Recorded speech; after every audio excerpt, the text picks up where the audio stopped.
Kayak gini aja ya. Tadi terlalu banyak ininya apa namanya videonya di lambat ya. Oke, malam ini kita lihat materi tentang sampling plan. Kalau bicara sampling, seperti apa sih sampling itu ya? Oke, ini gambar apa nampak di sini depan kalian ini? Ada yang bisa Korek api, Pak. korek api, ya. Ada pertanyaannya di situ. Bagaimana memastikan korek api ini berfungsi? Nah, ini korek api berfungsi ini gimana caranya nih? Ada yang bisa bantu menjawab? Halo? Gimana caranya? Kering dan tidak basah, Pak. Kering dan tidak basah. Itu kondisinya ya. Kering dan tidak basah. Ada lagi? Memastikan korek api ini hidup. Nah, gimana caranya? Dicoba hidupkan, Pak. Dicoba diapakan? Digesekkan gitu ya? Hidup. Iya, Pak. Dicoba digesekkan. Berapa yang mau dicoba untuk hidup? Pastikan hidup itu? Perlu dicoba berapa? Mungkin untuk beberapa sampel, Pak, beberapa korek, Pak, yang dicoba. Anggiat mengatakan beberapa batang korek dicoba. Yakin itu dengan beberapa korek itu dikatakan korek api ini berfungsi dengan baik semuanya?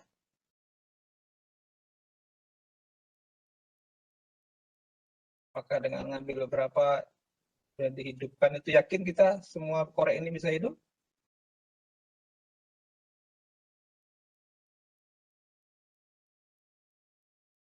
Gimana? Yakin bisa hidup semua? Ada yang bisa menjawab?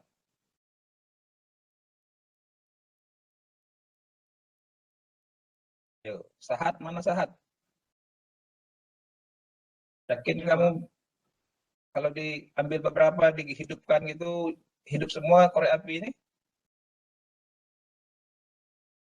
Suaranya putus-putus, Pak. Yang lain gimana, suara putus-putus Kak, suara saya? Yang lain?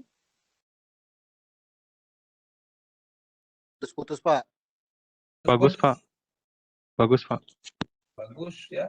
Jadi coba Dindin, apa kira-kira keyakinanmu dengan mengambil beberapa batang korek api tadi? Yakinkah kamu korek api ini hidup semua nantinya? Ini kan korek api dalam satu kotak, Pak ya. Ya. Itu kalau kita dengan mencoba beberapa samplingnya bagus, kemungkinan besar itu yang lainnya bagus juga, Pak. Karena dalam satu paket itu, Pak. Satu kotak. Satu kotak gitu ya, yakin ya. Iya. Dindin Penyimpanannya. yakin ya dengan beberapa korek api diambil kemudian digosokkan hidup gitu ya. Ya, terima kasih Dindin ya sudah menjawab ya. Dindin sudah menjawab tadi, Eka ya. Dindin, Eka, terus apa lagi tadi? Kiat ya. Oke. Nah, ini dikatakan kita mengambil apa? Sampling ya. Apalagi ini dikatakan sebagai tes merusak ya.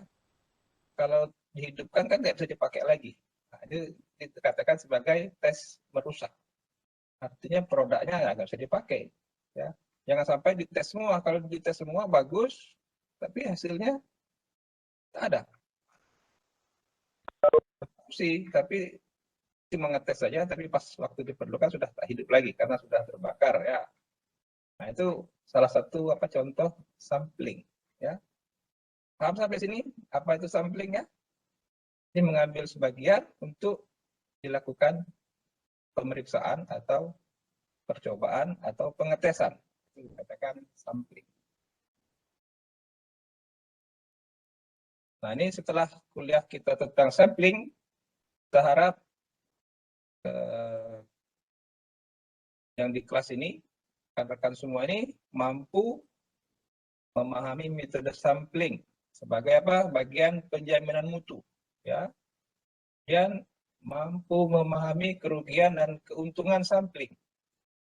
Juga mampu membedakan antara sampling atribut dan sampling variabel. Kalau korek api tadi itu sampling atribut atau variabel kira-kira? Yang bisa belum kita lanjut lebih jauh. Tadi mencoba korek api itu dikatakan atribut atau variabel? Ayo.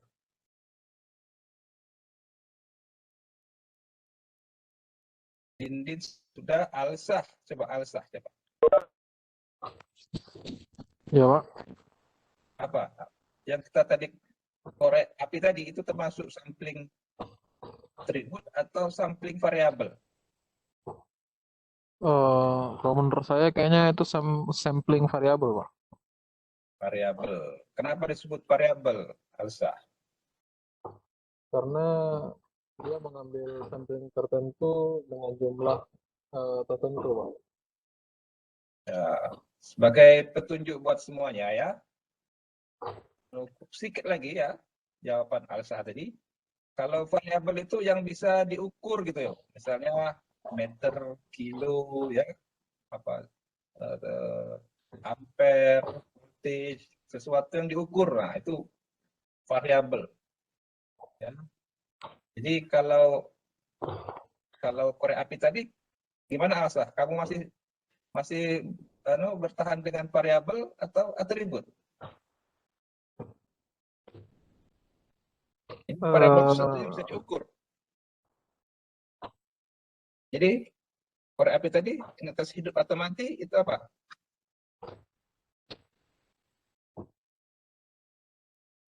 Alsah? Atau akram, bantu Alsah. Ini korek api tadi dikatakan sampling atribut atau variabel. Variabel itu saya katakan yang diukur ya. Berarti korek api tadi dikatakan sampling apa? Akram? Atribut, Pak. Atribut, Pak. Bahasa Putra, atribut ya. Jadi atribut itu kan kemarin sudah kita bahas di kontrol chart ya. Ada atribut. Kalau atribut itu artinya sesuatu yang bukan diukur ya. Contohnya rusak tidak rusak, ya kan? Atau misalnya atribut ada yang warnanya merah, ada yang agak merah atribut. Atau yang bulat tidak bulat. Ini sesuatu yang tidak ada ukuran ya, dikatakan atribut. Ya. Di korek api tadi antara nyala tak nyala itu artinya atribut. Kalau variabel misalnya ukuran, nah, ukuran meja misalnya, atau ukuran botol ini, air ini kan ada ukurannya nih, ya nampak botol ini, air ini mana? Oke, ya, ini ya. Ini kalau kita ambil sampel botol, berarti ini namanya variabel. Tapi kalau tengok apa namanya penyot tak penyot, itu artinya atribut. Ya. Oke ya, paham sampai sini ya. Oke, yang berikutnya mampu menyusun namanya sampling tunggal, ada sampling berganda atau sampling berkelanjutan ya. Dan juga mampu memahami proses sampling acak random.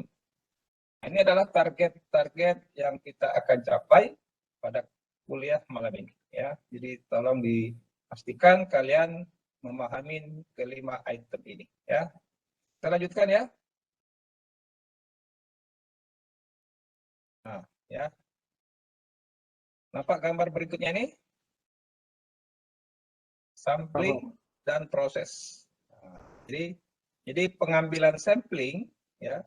Pengambilan sampling itu berkaitan dengan inspeksi, bukan inspeksi luka ya, inspeksi ya. Jadi pengambilan ini berkaitan dengan inspeksi ya. Jadi salah satu aspek yang paling lama mengenai QA. Nah, jadi QA itu artinya apa? Menjamin kualitas ya, quality assurance. Jadi jangan sampai barang itu tidak baik. Kalau jangan sampai barang itu rusak ya. Sampai contohnya di sini ada namanya QA bagian apa nih? Bagian incoming ya. Jadi barang datang dicek ya. Barang datang sebelum dijalankan ke proses itu dicek. Itu namanya incoming check. Dia ngambil sampling. Nah, ada 3 cara sebenarnya untuk incoming ini ya, barang yang baru datang di production itu kita terima tanpa inspection. Kira-kira kalau diterima tanpa inspection ini cocok nggak dengan apa namanya? Kira-kira bagus nggak tuh? Terima tanpa inspection. Apa resikonya tuh terima tanpa inspection? Di Dia semua bisa menerima barang reject, Pak. nanti takutnya barang reject ya. Jadi kalau komponennya reject, nanti production kita jadi reject gitu kan. Kalau nomor 2 gimana? 100% diperiksa. Kira-kira apa dampaknya tuh? Dia Posting pasti tank, Pak. akan mendapatkan yang bagus, Pak. Gimana kalau 100% diperiksa? Pasti Posting tank, menghasilkan Pak. barang yang Makan baik. waktu, Pak. Bukan sampel, Pak. Waktunya lebih lama, Pak. Waktunya habis ya, waktunya banyak, waktunya lama ya. Kalau kita periksa semua ya 100% di inspection. Seperti tadi korek api itu, kita inspek satu-satu tuh, kita hidupkan semua. Terakhir tidak ada lagi korek apinya. Habis korek apinya, memang hidup sih, tapi tak bisa dipakai. Ya, jadi inspeksi 100% kemungkinan memakan waktu banyak dan kemungkinan juga merusak. Ya, merusak produk. Nah, yang ketiga itu yang lebih masuk akal, yaitu namanya acceptance sampling. Jadi ada namanya sampling penerimaan. Jadi barang diterima itu di sampling. Kayak tadi lah di sampling. Nah, kalau misalnya ada ukuran-ukuran lot gitu ya, ukurannya misalnya 1 palet gitu ya, misalnya saat ini 1 peti gitu ya, diperiksa 1 peti itu diambil berapa lah, ambil 1, ambil 2. Kalau bagus, berarti 1 peti itu bagus. Kalau dua sampelnya tadi dikatakan reject, berarti 1 peti itu reject. Itu dikatakan sampling. Ya. Kalau sudah oke, hasil samplingnya sudah diperiksa, maka boleh dibawa ke production, dibuat ya. Dan di production ada inspeksi lagi ya, sama juga inspeksi juga ini ya. Apakah betul oke atau tidak, kemudian baru di-pack, dikirim ke apa namanya ke pelanggannya ya. Nah, ini adalah sampling, itu bagian dari incoming inspection ya. Oke, sampai sini bisa dipahamkan? Bisa, Pak. Oke, sekarang kita lanjut. Nah, definisi ya, tadi sudah cerita-cerita, kita lihat definisinya ya. Jadi kalau definisi sudah dapat ceritanya tadi, nah inilah definisinya ya. Definisi sampling adalah pemeriksaan bahan baku. Nah, bahan baku tadi incoming ya, bahan baku production misalnya yang akan dipakai untuk menjalankan produksi itu disebut bahan baku. Atau kita sampling produk setengah jadi. Ini misalnya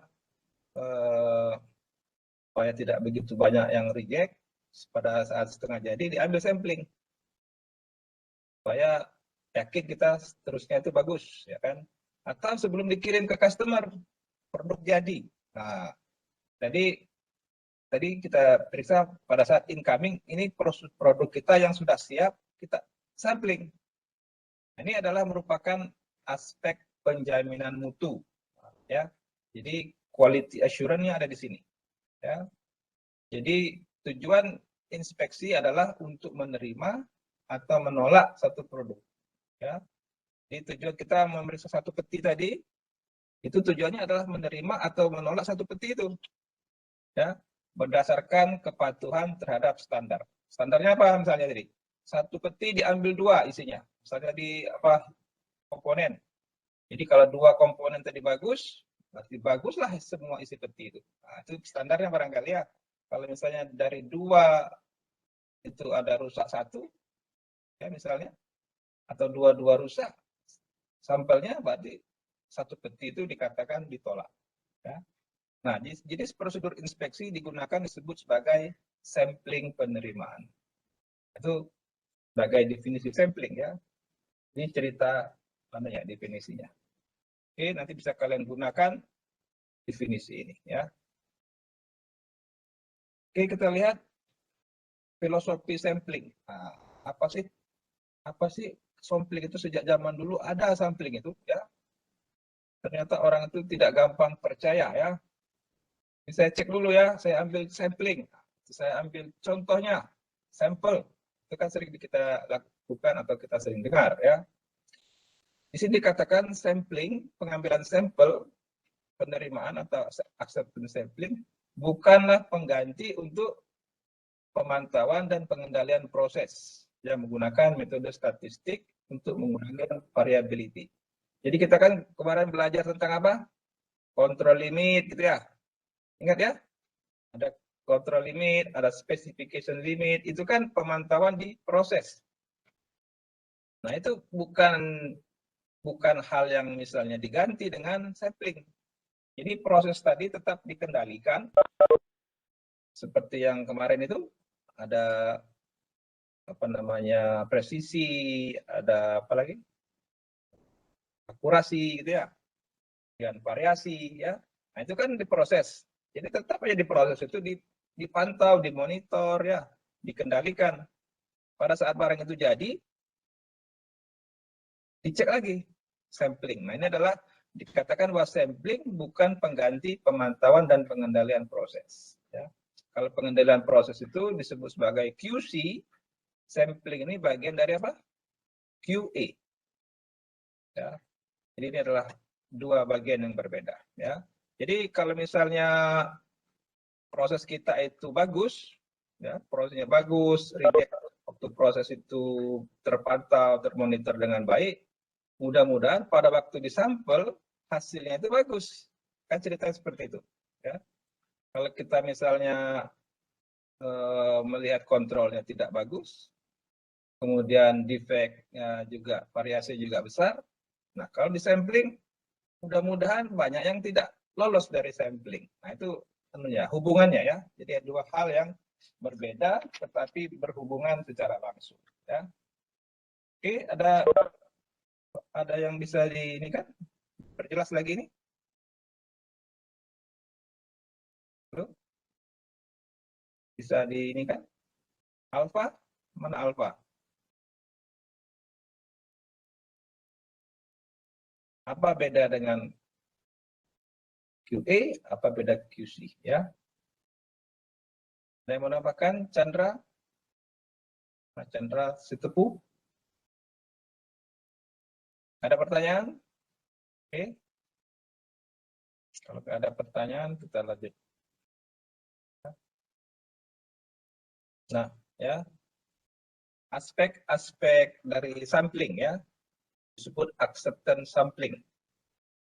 Jadi pengambilan sampel itu menentukan status lot. Jadi kalau dikatakan lot, contohnya kalau bicara lot, ya, kan tanah lot di Bali ya, istilahnya tanah apa namanya lot ukuran ya.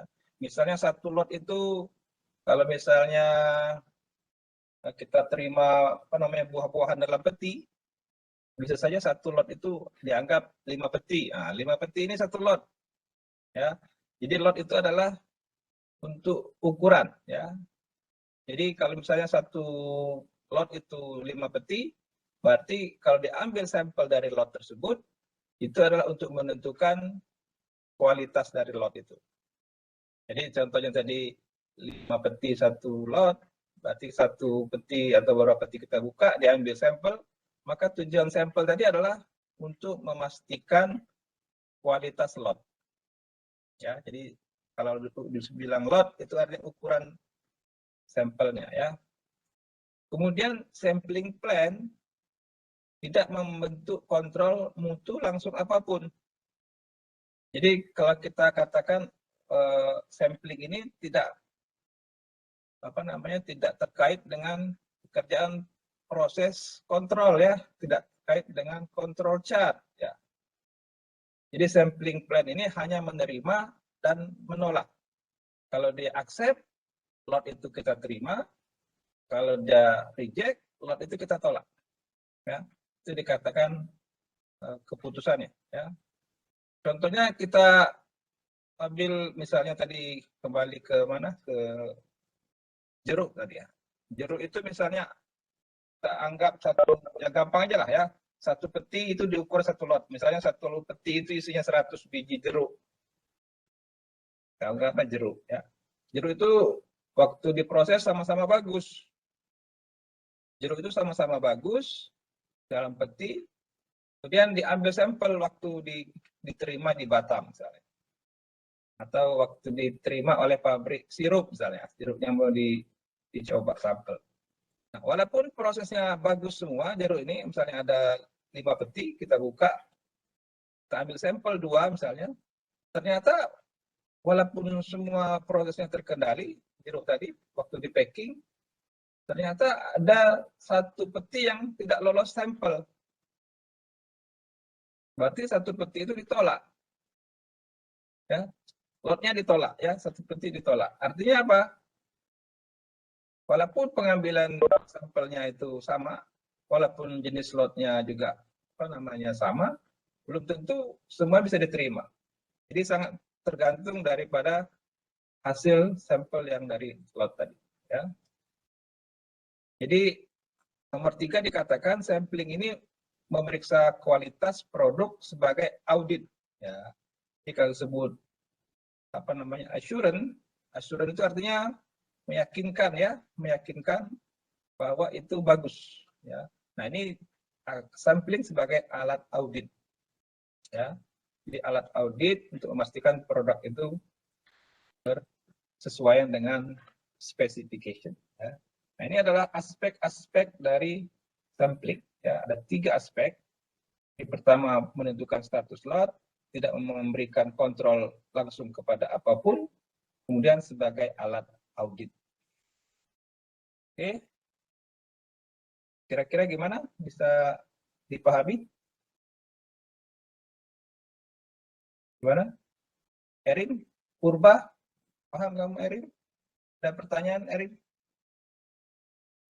Erik, ada Erin. Mana? Ada orangnya nggak nih? Erik? Kalau saya tanya, dijawab ya, biar saya nampak belajar mengajar di kelas, nanti dikira saya belajar dengan sesuatu yang tak ada di sini ya. Jadi kalau saya tanya, dibuka mic-nya, dijawab ya. Coba Elsa, gimana Elsa? Ada komentar Elsa? Belum ada Pak sejauh ini Pak. Oke, bisa dipahami Elsa? Bisa Pak. Oke ya. Jadi kalau ditanya, buka mic-nya, dijawab ya, supaya saya tidak sendirian di sini. Oke. Gimana Rolando? Ada yang ditanyakan Rolando? Enggak ada Pak. Ya, kalau tak ada, kita lanjutkan ya. Oke Pak. Nah, ini mengapa perlu sampling ya? Tadi kalau korek api tadi kalau disampling apa diambil semua, bisa saja rusak semua ya. Jadi sampling itu perlu karena pengujian bisa saja sifatnya merusak ya. Contohnya apa? Mangga. Nah, mangga itu kalau di sampling gimana ngecek mangga? Ada yang tahu cara ngecek mangga yang bagus? Harus dicoba lah Pak, dibuka. Itu udah merusak tuh namanya kalau dibuka. Kalau mangga ngecek yang bagus gimana? Dipencet-pencet gitu ya? Secara Warna dan visual bau, Pak. tidak lembek Pak gitu. Tidak lembek, mengkilat gitu ya. Iya, Jadi Pak. kalau mangga itu dipencet-pencet, nah salah satu cara ngetesnya dipencet-pencet, terus mangga itu kan. Jadi kalau beli mangga juga pencet-pencet, kalau nggak beli ya rusak nanti mangga orang ya. Oke, karena pengujian itu bisa saja merusak ya. Kemudian yang kedua, biaya inspeksi 100% itu sangat tinggi. Jadi tadi kalau kita cek semua, kita bisa produksinya terkendala ya. Bayangkan misalnya kita mau ngecek ban mobil yang mau dipasang di pabrik mobil. Dicek semua ban itu. Digelindingkan semua bulat atau tidak gitu ya. Akibatnya apa? Biaya tinggi. Orang-orang sudah tidak sabar ya, produksi terhambat ya. Kemudian yang ketiga, kadang inspeksi 100% itu tidak layak secara teknologi atau membutuhkan begitu banyak waktu ya. Bayangkan mau diperiksa semua, dites semua, habis dites rusak. Nah, kayak korek api tadi ya. Keempat, kalau makin banyak yang diperiksa, makin banyak pula kesalahannya. Belum lagi kerusakan pada produknya. Nah, jadi makin banyak diperiksa, makin banyak rusaknya. Awalnya bagus, pas diperiksa jadi rusak. Ya. Contohnya di komponen-komponen elektronik ya, di muka kuning itu. Ada komponen-komponen IC itu kan kecil-kecil ya. Kemudian ada lagi apa namanya? Kalau di apa namanya? Hard disk drive itu ada head-nya itu, ya kan? Saya dulu pernah kerja di hard disk drive itu ada head-nya itu. Itu head-nya itu kalau dipegang merusak ya. Jadi head-nya hard disk itu kayak IC juga. Dipegang malah rusak. Nah, ini canggihnya alat itu. Jadi kalau cara megangnya salah, rusak barang itu. Nah, kan. Jadi kemungkinan rusak itu tinggi. Kelima, ya, mengapa perlu sampling? Ya, karena walaupun misalnya pabrik supplier itu bagus, kualitasnya, reputasinya bagus, tapi tetap saja orang masih ada keraguan. Ya, jadi mengapa perlu sampling? Karena ada keraguan. Jadi kalau kalian mau apa namanya membeli sesuatu, lalu ada namanya ragu-ragu. Kalau ragu-ragu, misalnya mau beli banyak, betul nggak ini bagus semua? Itu perlu sampling. Kemudian yang berikutnya, yang keenam, kenapa perlu sampling? Ketika ada risiko yang serius. Ketika misalnya kita komponen pesawat terbang ini, ya komponen pesawat terbang ini kalau gagal, ya kan, maka risikonya fatal. Ya. Atau kalau gagal ada denda yang lumayan, saya didenda oleh si customer. Ya. Jadi kalau ketika ada potensi risiko kewajiban produk yang serius, meskipun proses pemasakan memuaskan, maka program sampling tetap diperlukan. Ya. Nah ini adalah 6 hal kenapa kita masih perlu sampling. Ya. Walaupun proses kita bagus, tetapi kan perlu disampling. Ya. Jadi sampling ini adalah apa namanya cara kerja quality modern ya. Walaupun ini ilmu kuno, tapi ini adalah ketentuan dalam industri-industri modern.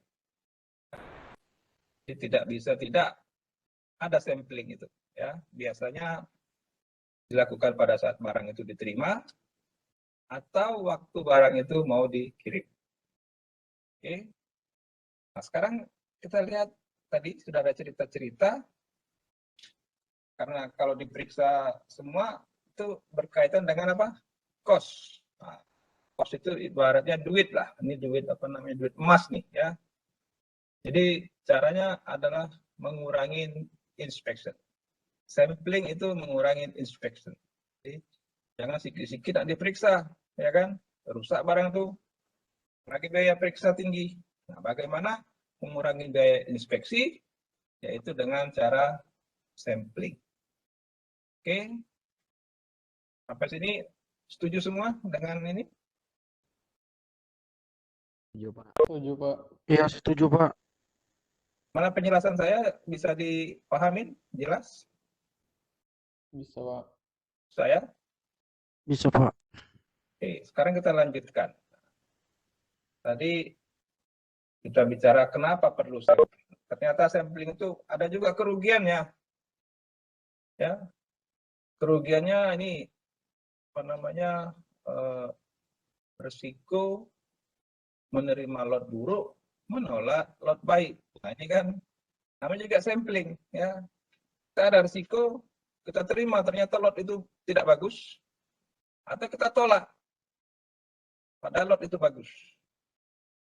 Ini risiko. Yang betul itu mestinya menolak lot yang buruk, menerima yang baik. Nah kebalikannya bisa terjadi. Risiko menerima lot buruk, menolak yang baik. Ini namanya kerugian sampling. Ya. Kemudian yang kerugian berikutnya adalah nomor 2, informasi yang lebih sedikit biasanya dihasilkan tentang produk atau tentang proses menghasilkan produk tersebut. Jadi dengan sampling ini kita tidak tahu dengan prosesnya. Ya. Yang tahu kalau kita dengan prosesnya dengan apa? Kemarin CPK itu. Nah kalau sampling nggak ada prosesnya bagus atau jelek. Ya. Yang tahu kita kalau mau bagus atau jelek, capable atau tidak, itu dengan apa? CPK. Kalau CPK-nya 1,3 atau CPK-nya itu 2, itu dikatakan ini prosesnya capable, sangat capable. Ya. Tapi kalau sampling, nggak tahu kita prosesnya bagus atau tidak. Ya. Kemudian yang ketiga, pengambilan sampling ini memerlukan planning, ya, dokumentasi, ya. Jadi perlu tata cara. Jadi jangan sampai nanti si A ngambil sampling seperti ini, si B mengambil seperti itu, si C lain lagi gitu ya. Akibatnya apa? Hasilnya tidak standar. Jadi kalau inspeksinya 100% ya bisa aja. Jadi kalau 100% diinspek, itu tidak perlu dokumen, ya, tidak perlu prosedur. Nah ini termasuk kerugian juga. Tapi yang nomor 3 ini ada catatan, itu saya sudah kasih awan-awan di situ. Bisa diatasi dengan desain yang baik, ya, prosedur yang betul. Nah, ini bisa ditanggulangi lah ya, nomor 3 ini. Ini bukan kerugian, tapi apa namanya, hal yang perlu dipersiapkan lah. Ya. Ini yang dikatakan rugi itu sebenarnya nomor 1 sama nomor 2. Nah ini bicara rugi, ya. Sekarang kita bicara untungnya lah, jangan rugi terus, ya kan. Kita lihat untungnya sekarang. Tadi rugi, sekarang untung. Nah, nomor 1 ya secara otomatis biaya lebih murah, lebih sedikit yang diperiksa, lebih murah, ya itu kan. Ya. Kemudian produk yang ditangani lebih sedikit, kita sampling ya, dari 100 ambil 2, dari 1000 ambil 3, kan? Berarti mengurangi kerusakan lah ya.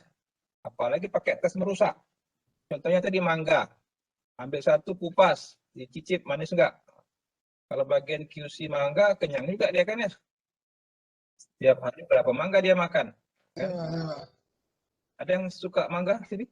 Rolando? Ada Pak, ada Pak. Ada juga sampling itu, sampling wine. Tahu wine? Wine itu anggur. Anggur. Tua ya.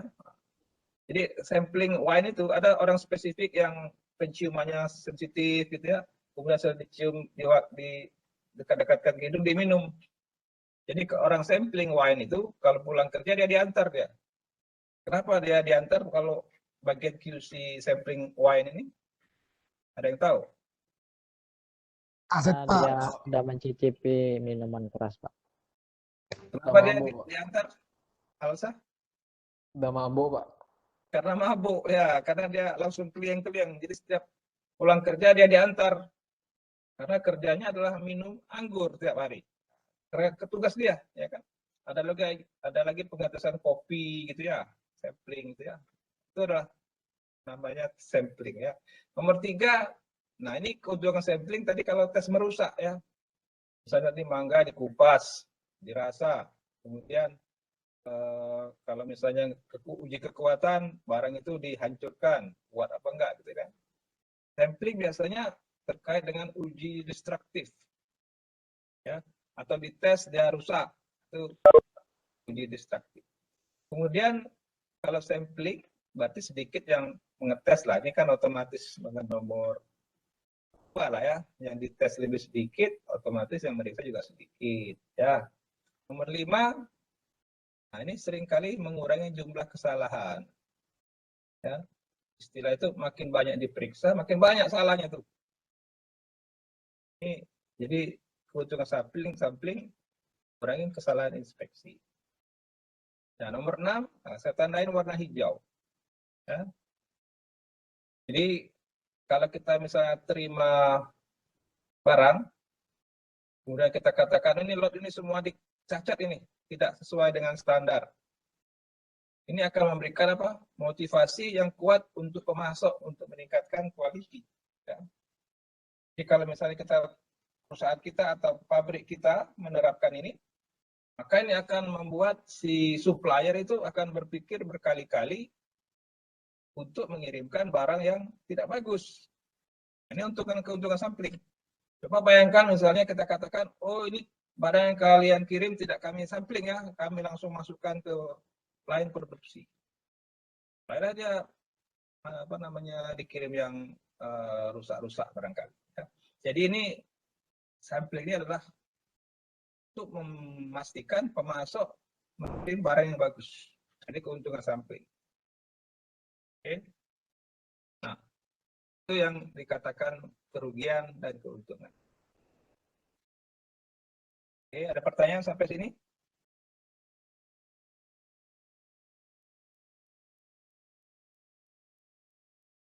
Indra, coba Indra. Mana Indra? Ada pertanyaanmu Indra? Mana Indra?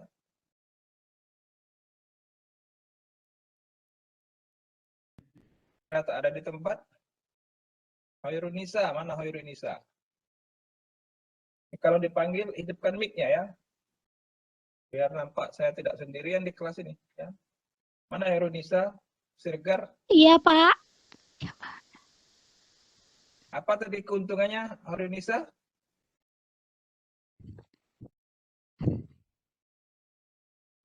Hoirunisa? Gimana Hoirunisa? Yang mana nomor berapa yang menurutmu bagus dari keuntungan ini?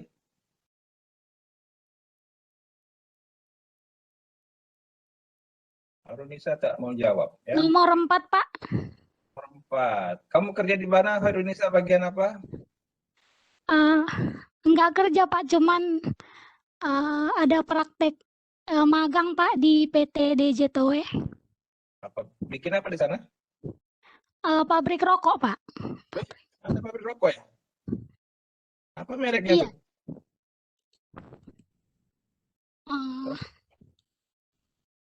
Itu ngetesnya rokok itu bagus gimana di sana, Hoirunisa? Rokoknya bagus atau tidak? Dites itu, dicoba gitu, ada tukang bagian ngetes rokok gitu?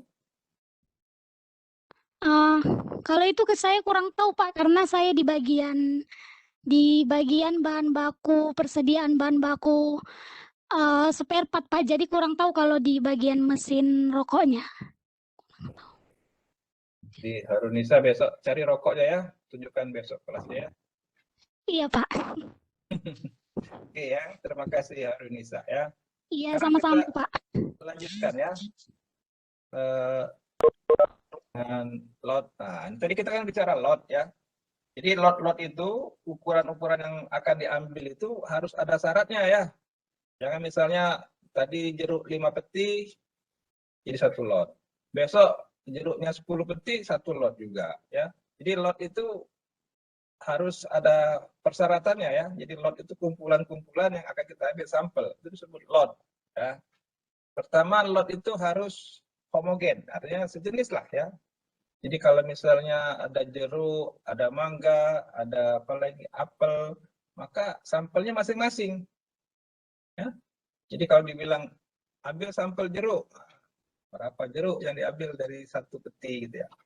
Kemudian sampelnya apel, sampelnya buah-buahan yang lain, mangga gitu ya. Jadi lot itu seharusnya homogen. Homogen itu artinya sejenis lah, sejenis sama gitu ya. Itu dikatakan homogen. Ya. Kalau misalnya ada pengiriman barang, biasa yang homogen itu dikatakan di barang-barang itu ada namanya batch number. Tahu nggak batch number itu apa? Kalau kita baca di botol-botol atau di kotak-kotak makan itu ada namanya batch number. Kalian tahu batch number itu apa? Yuk. Leonardo, apa? Leonardo, batch number. Apa itu maksudnya batch number? Mana Leonardo? Leonardo? Masih ada di situ Leonardo? Siapa yang masih ada? Hendris, coba Hendris.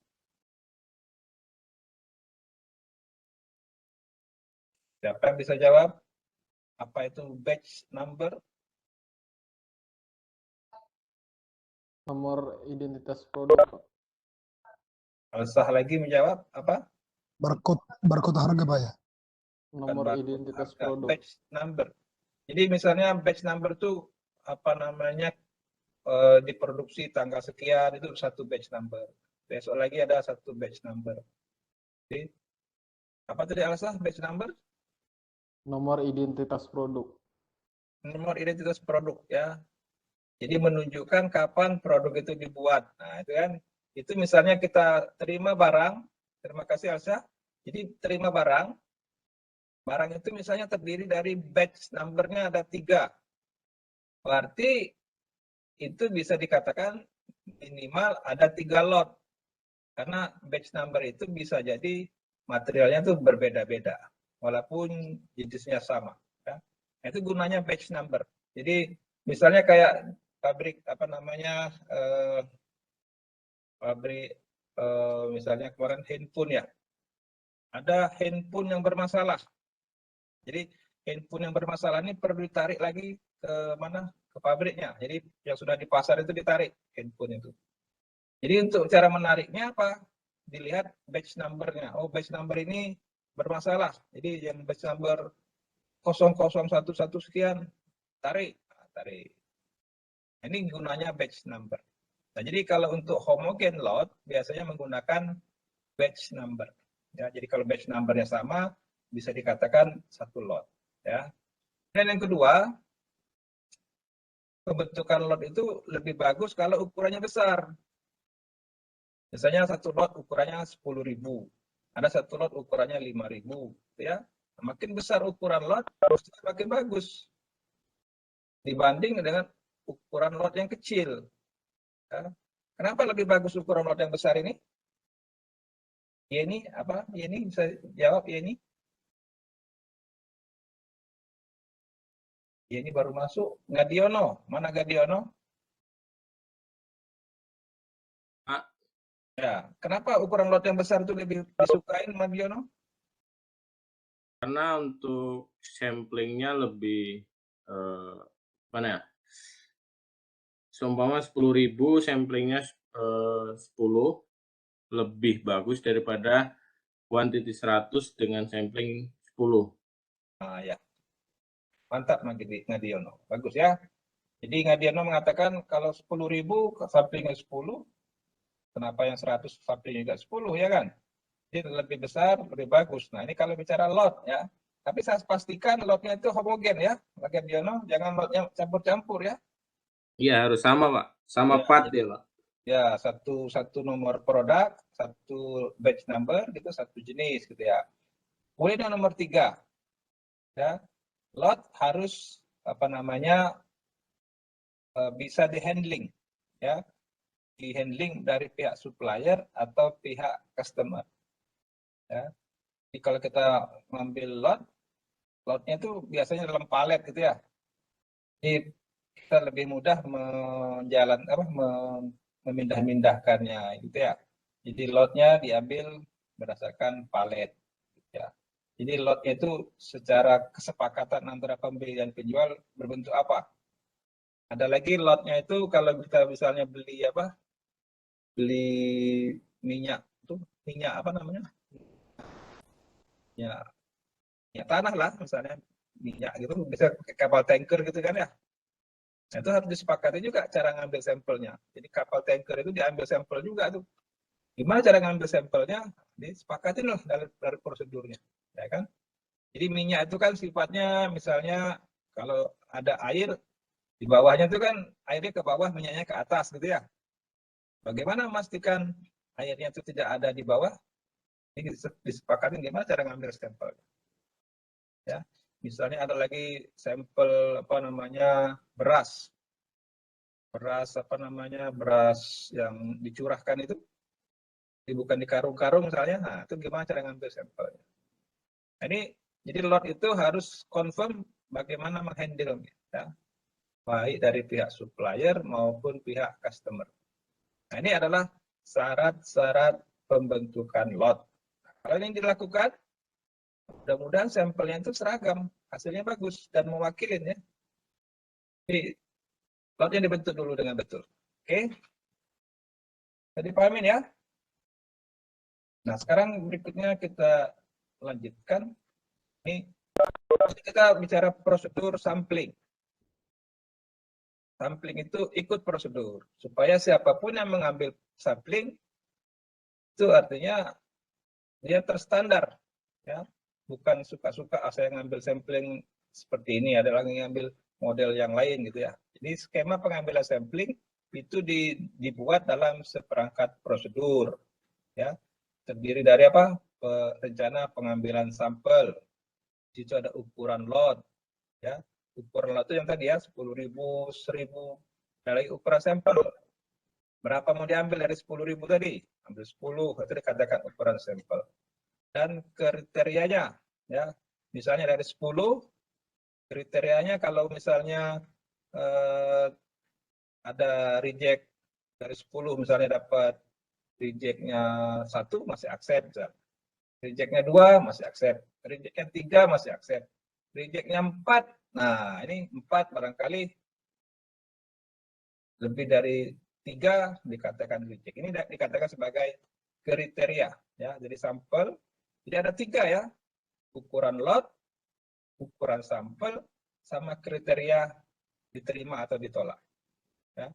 Kemudian kalau ada kegagalan, ada namanya 100% jumlah inspeksi yang dilakukan. Ya.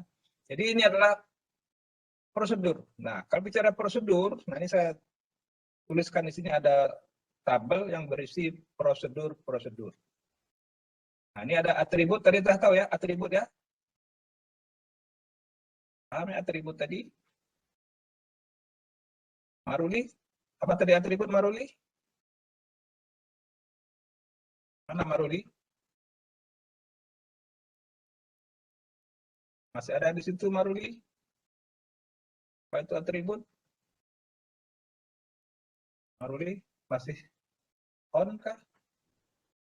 Nurmila, mana Nurmila? Ini Nurmila, ya coba. Kita mengecek Nurmila, mana Nurmila? Coba buka mic-nya.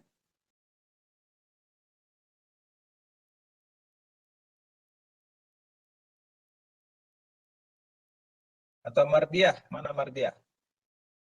Masih ada di kelas Mardiah?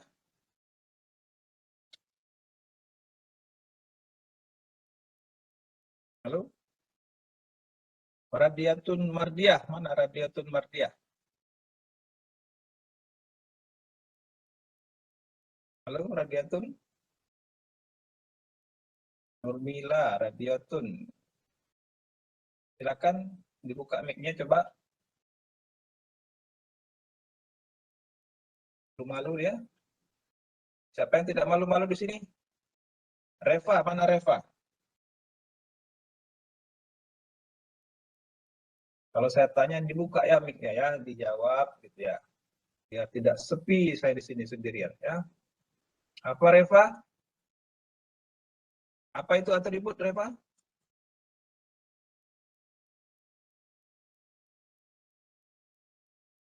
Ini kalau tidak ada yang menjawab, tidak lanjut ya kita nih. Lampu bolon mana? Sahat. Ini sudah berapa orang saya panggil nih? 1, 2, 3, tidak ada yang menjawab. Sahat, mana Sahat lampu bolon? Ya, Pak. Nah, atribut itu apa? Gimana, Pak? Atribut. Apa itu Sahat atribut? Atribut apa ya, Pak ya? Tadi sudah dijelaskan atribut adalah parameter yang apa? Bisa diukur atau tidak atribut tadi? Bisa, Pak. Bisa, Pak. Bisa. Ukurannya apa? Atribut yang nggak bisa diukur, Pak. Ya, yang nggak bisa diukur harus atribut. Atribut nggak bisa diukur. Artinya Variabel, Pak, yang bisa, Pak. Sorry, Pak. Variabel yang diukur ya.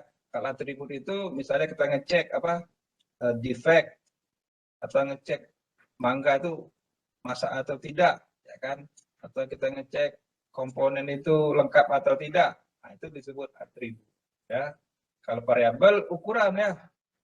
Misalnya kalau misalnya komponen apa namanya IC misalnya. Voltage-nya berapa, ampere berapa, misalnya panjang berapa, lebar berapa ya, itu dikatakan variabel. Nah, ini ada 2 prosedur ya, prosedur untuk memeriksa yang atribut ada prosedur untuk yang memeriksa variabel. Nah, ini adalah objektifnya ya. Contohnya di sini nomor 1, memastikan ensure quality level for consumer atau producer. Maka prosedurnya adalah ini, 2 ini ya.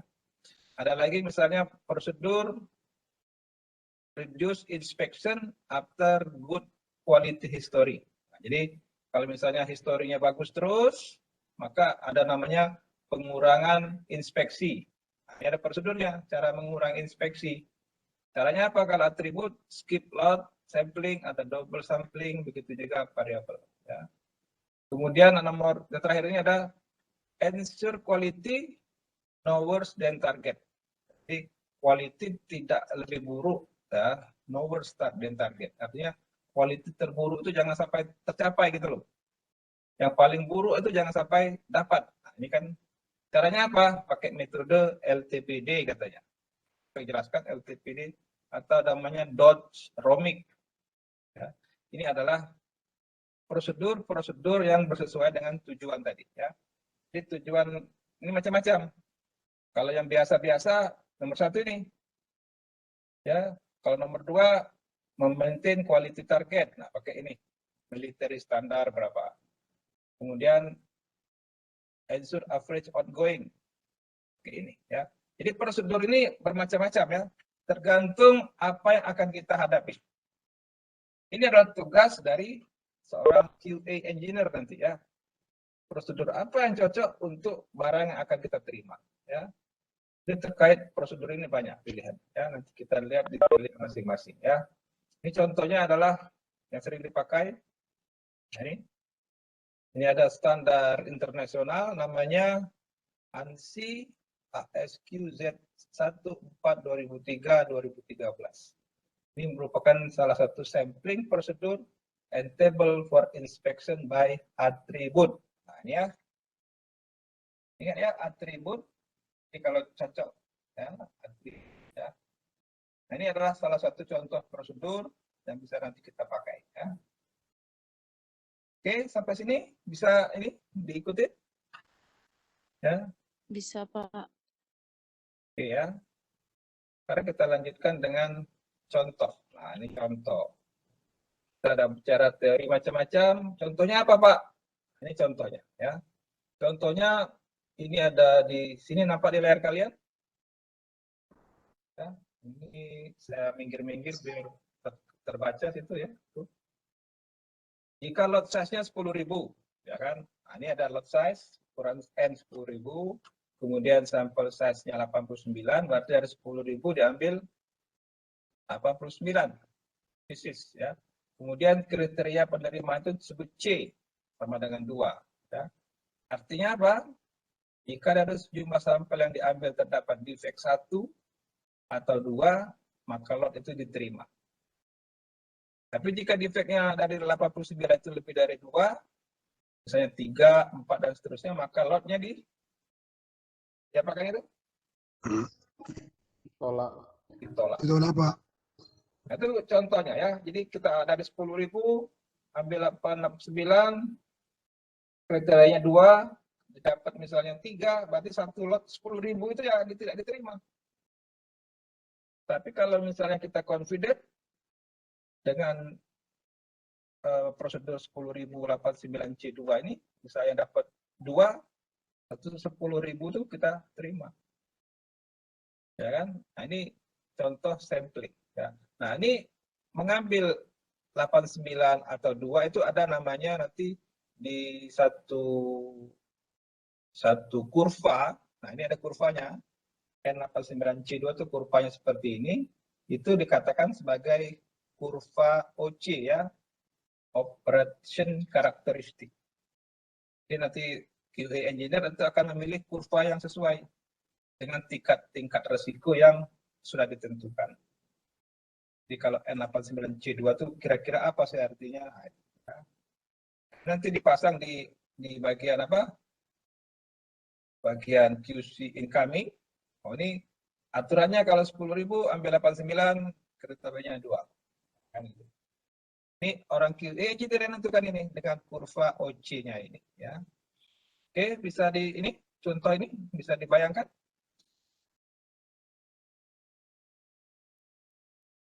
Oke. Ada pertanyaan tentang ini?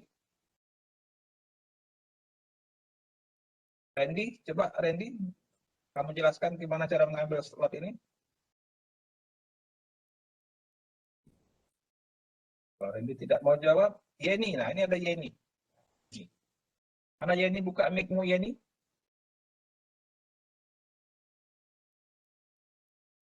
Oh, Yeni. Tak mau buka. Winda. Coba Winda. Mana Winda? Winda Ramadhani Pasaribu. Halo, Winda. Coba jelaskan contoh ini, Winda. Tidak berani membuka mic-nya. Saya pindah lagi. Sandi, mana Sandi? Coba buka mic-mu, Sandi. Sandi Yusuf. Tidak ada juga.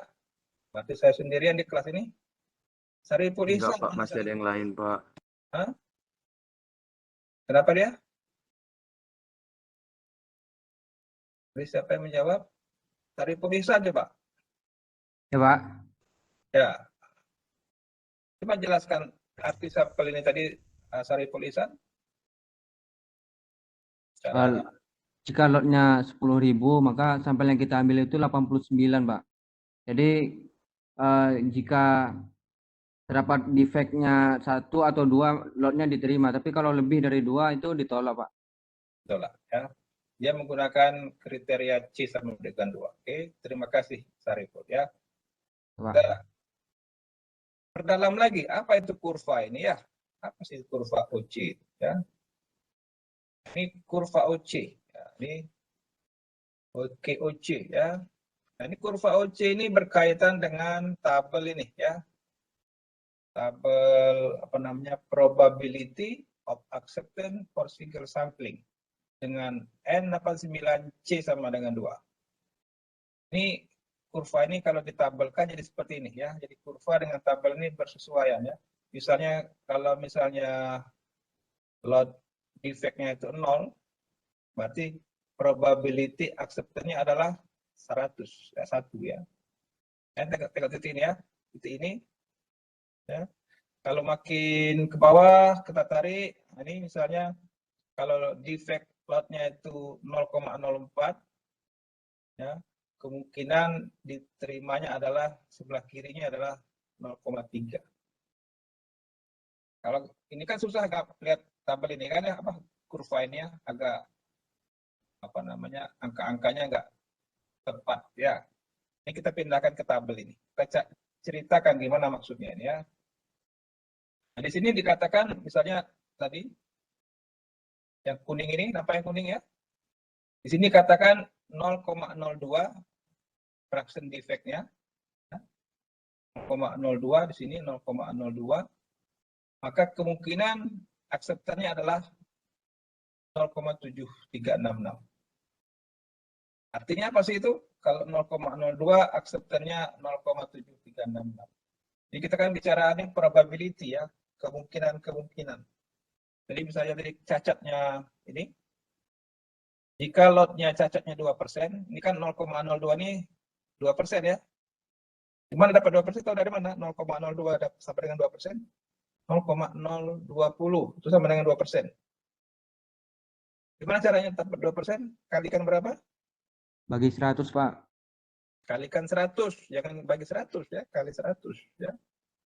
Jadi dikali 100 itu 0,02 itu sama dengan 2%. Ya.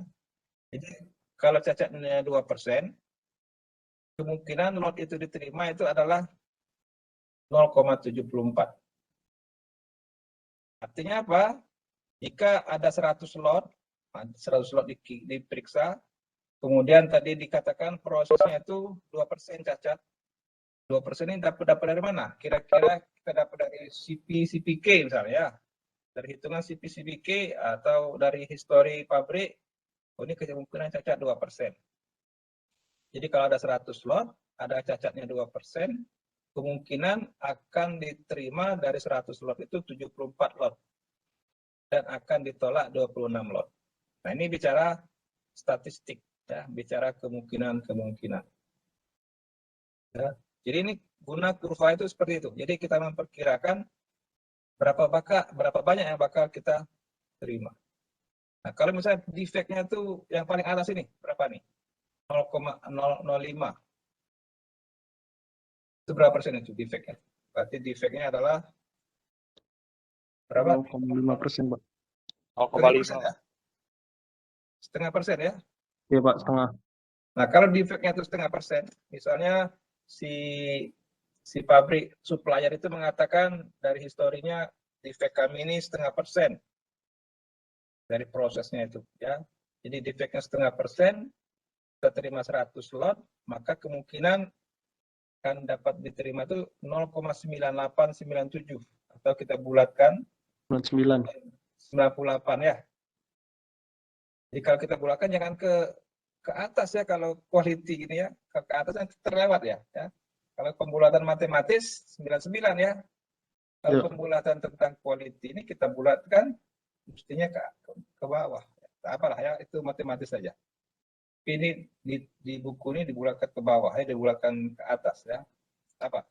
Anggaplah dibulatkan jadi 99 ya. Maka dari 100 lot, maka akan diterima 99 lot. Itu kalau defeknya 0,5%. Nah, ini adalah kurva, cara membaca kurva OC ini. Ya. Jadi ini untuk N89 C sama dengan 2 artinya adalah kurva ini dan artinya tabelnya adalah ini. Oke. Bisa dipahami ini? Bisa, Pak. Agak susah tapi harus kita sampaikan ya. Oke, bisa ya. Tapi lumayan susah ya. Nah, ini adalah kurva OC tadi ya. Yang ideal seperti ini, ideal OC. OC ideal itu ya 100% seperti ini ya. Tapi ternyata tidak ada yang seperti ini ya. Segi 4 langsung ini ya. Yang ada yang seperti inilah ya. Jadi Mas, kita tengok di sini ada N50, N100, N200 gitu ya. Ini apa namanya? Bentuknya makin besar N-nya itu ya, makin ke kiri dia. Makin besar N-nya makin ke kiri artinya apa? Kalau 100% ya jadi seperti ini jadinya. Ya kan? Ini makin lurus ya kan. Kemudian kalau kita tengok sampelnya makin besar, apa? Kriterianya makin besar. 0, 1, 2 gitu ya. Kalau makin sedikit sampel apa kriterianya, misalnya kalau ketemu 1 udah reject misalnya. Dia ambil 10.000, C-nya 0. Artinya apa kalau 10.000 C-nya 0? Nah, dapat 9. Kalau tadi C-nya 2 berarti batasnya kalau ketemu defect 3 reject. Kalau C sama dengan 0 artinya apa? Tidak ada toleransi, Pak. Tidak ada toleransi. Nah, langsung kena hukum dia ya. Kalau 10.000 ada 1 aja, langsung 1 lot itu ditolak. Nah, ini cara membaca kurva karakteristik ini ya. Kita detailkan lagi. Nah, ini adalah namanya berikutnya adalah sampel tunggal. Nah, sampel tunggal itu berkaitan dengan 2 hal ya. Kalau kita ngambil sampel itu ada 2 hal yang harus dipertimbangkan. Pertama itu namanya AQL, disebut dengan P1. Kemudian ada namanya risiko producer. Kemudian ada 2 berikutnya adalah P2 atau LTPD. Nanti kalian baca sendiri ya. Ada namanya lot tolerant percent defective. Dengan beta sebagai customer risk.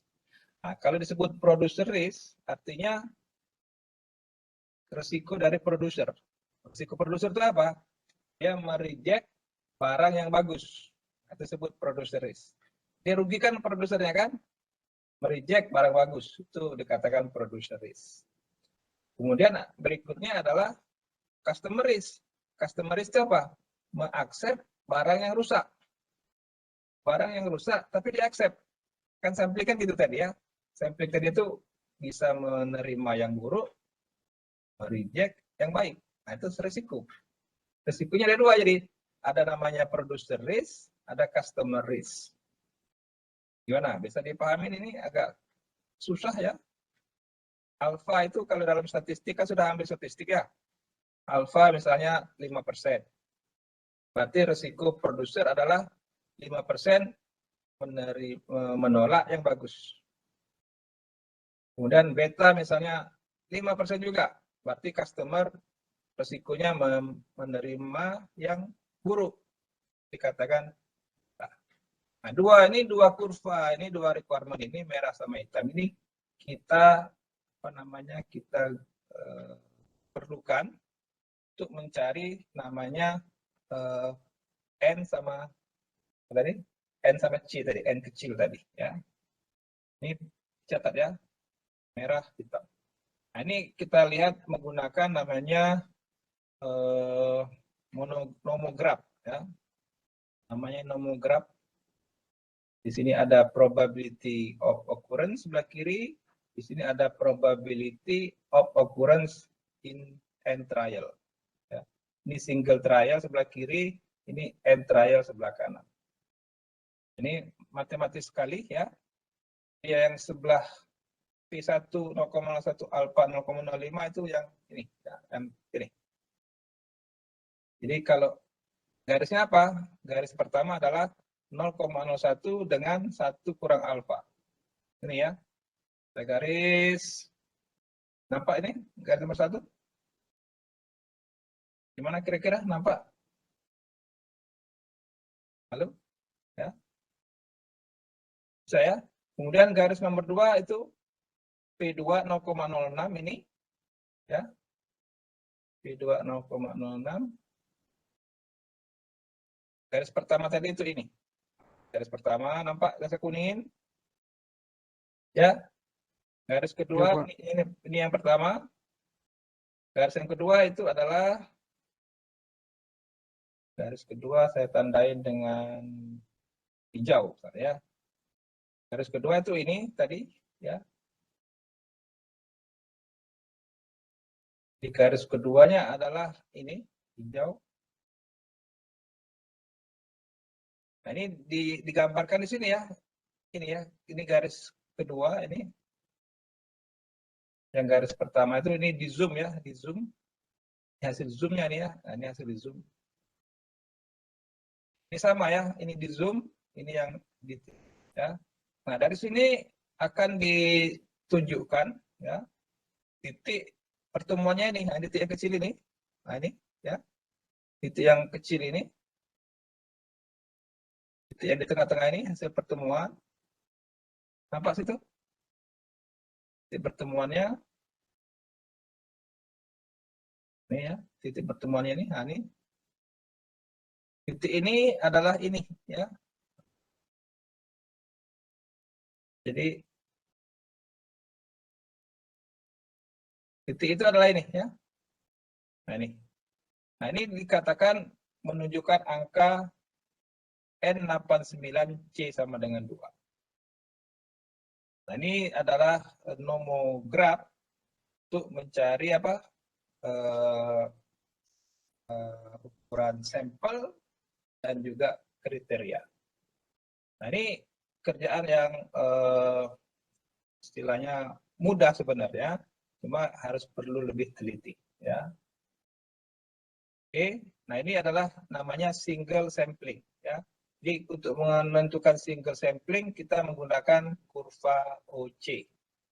Single sampling itu tadi ya, ambil dari kisah yang tadi. Nah, ini ya, ini single sampling namanya ya. Dari N 10.000, terus sampel size 89, kriterianya 2, ini single sampling. Oke. Jadi keputusannya itu langsung ya pada saat itu juga. Oke. Ini nggak perlu dipahamin sekarang, ini konsep, jadi kalian nanti lihat latihan bisa dicoba ya.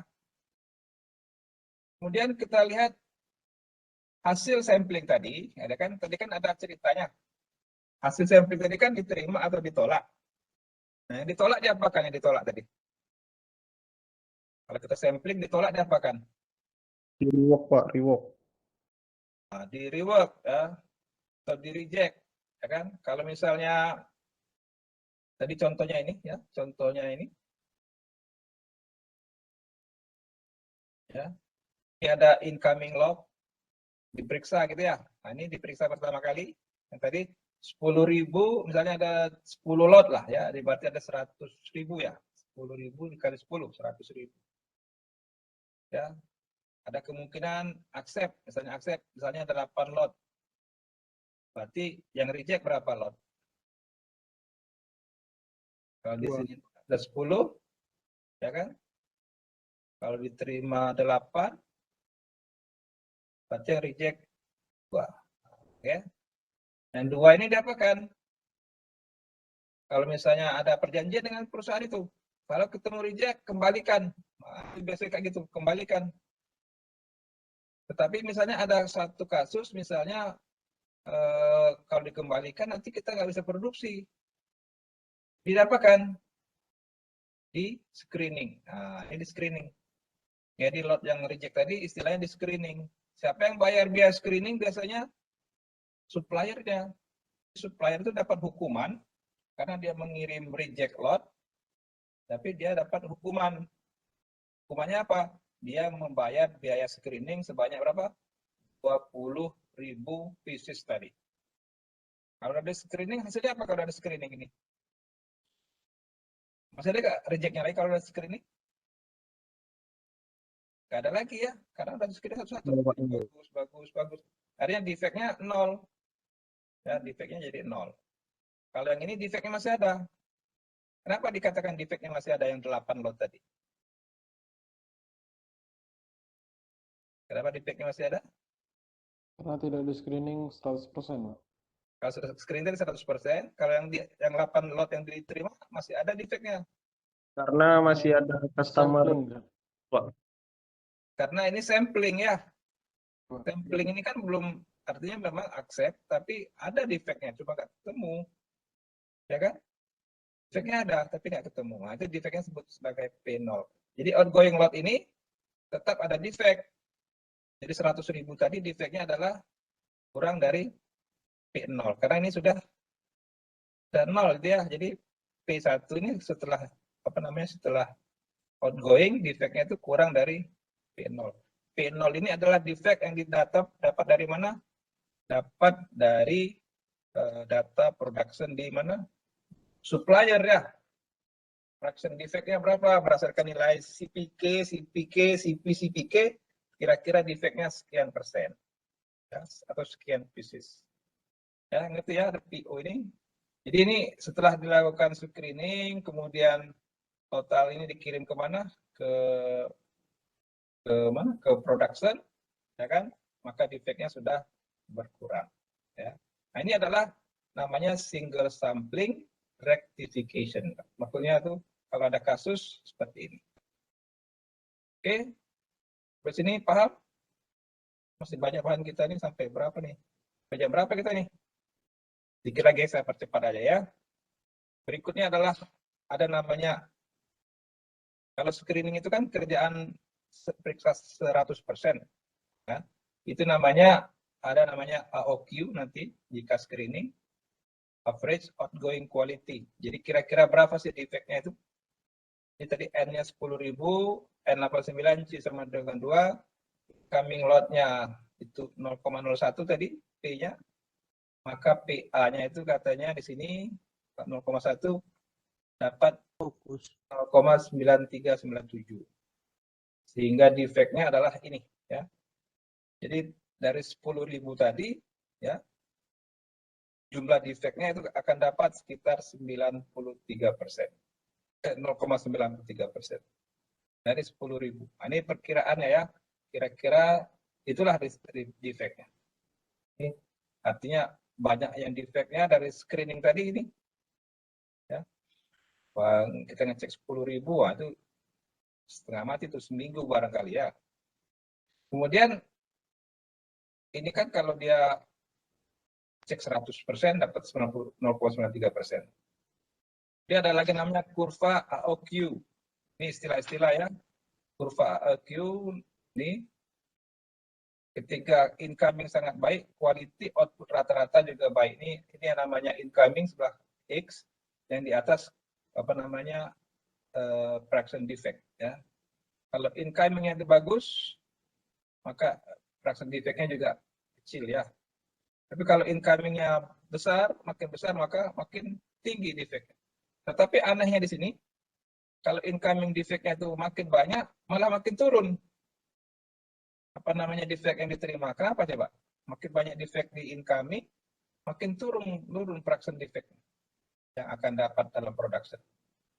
Kenapa coba nih? Kurvanya naik tiba-tiba turun. Ya. Jadi makin banyak defect kan artinya apa? Kalau makin banyak defect ketemu di sampling, berarti makin banyak yang ketangkap lotnya ya. Jadi kalau defectnya di incoming itu makin banyak ketangkap lot yang tolak. Kalau makin banyak lot yang ditolak, makin banyak screening. Kalau makin banyak screening berarti makin banyak yang kena tangkap. Artinya kalau makin banyak kena tangkap, defectnya makin sedikit yang apa namanya yang terkirim ke production. Jadi ini seperti itu maksud kurva ini ya.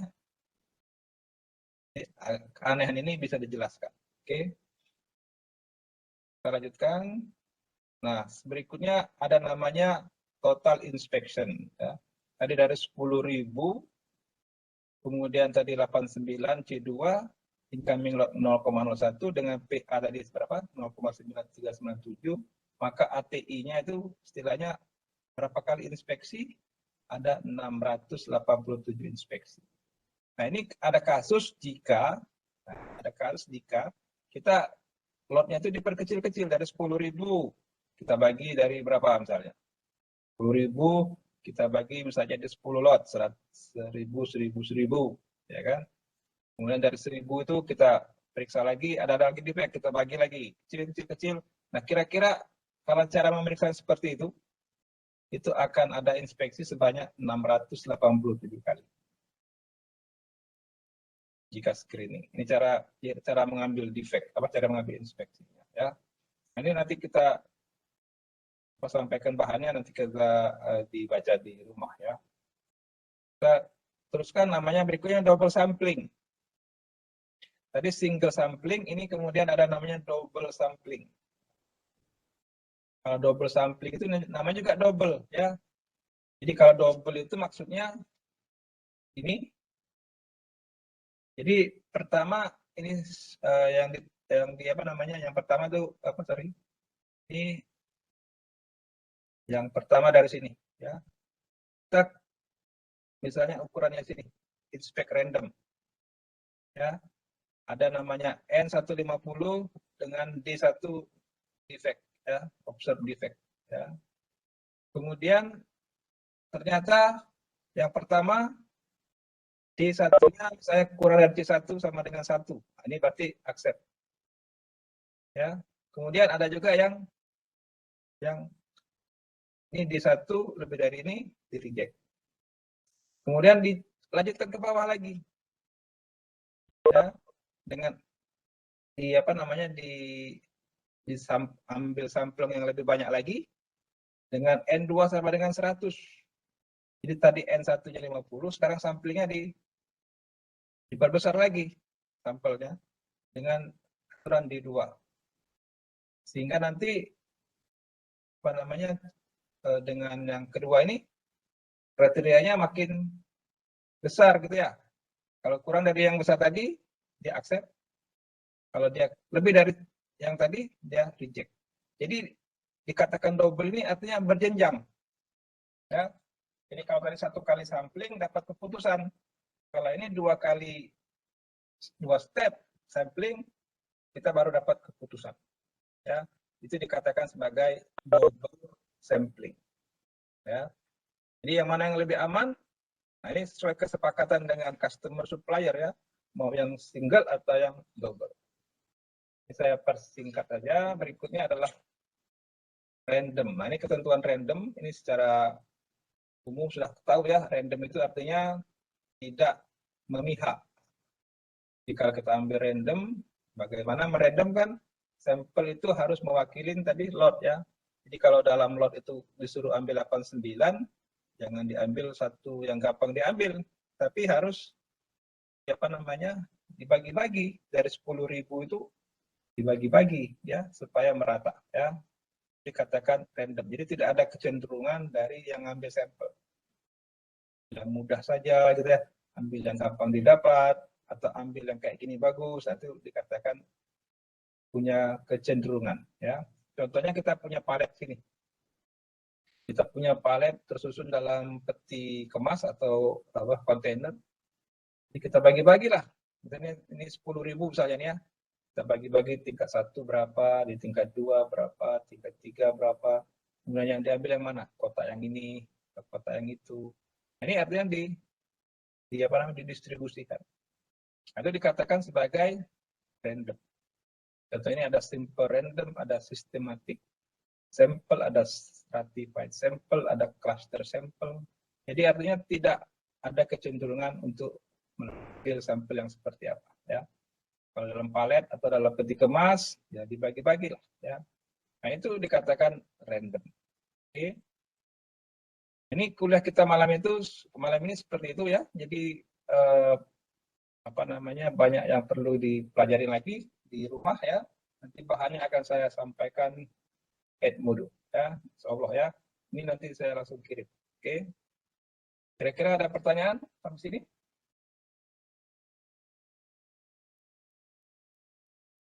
Gimana? Belum kayaknya, Pak. Belum ya? Nanti ada lebih detail lagi kalian baca bahannya ya. Jadi baru pembukaan saja. Mudah-mudahan penjelasan sedikit ini bisa memicu kalian untuk ingin tahu lebih banyak. Oke? Kalau tidak ada pertanyaan, ya. Nanti kita minggu berikutnya kita akan belajar tentang ini. Nah, saya tunjukkan sedikit ya. Ini ya. Tabel-tabel ini ya. Ini tabel-tabel yang akan kita pelajari nanti ya. Oke, untuk pelajaran minggu depan, apa sih tadi kurva-kurva tadi? Nah, ini nanti akan lebih gampang kalau kita menggunakan tabel-tabel ini dalam mengambil sampel. Ini menggunakan aturan dalam standar tadi, ANSI tadi. Ini ada cara mengambil sampelnya. Ya. Tapi kan teorinya, ini pelajarin ini. Nah, ini adalah aktualnya nanti. Kita akan pelajarin jauh besok tentang pemakaian aturan secara praktikal menggunakan prosedur yang sudah sering digunakan di pabrik-pabrik atau di industri. Ya. Oke. Kalau tidak ada pertanyaan, kita akhiri kuliah kita malam ini.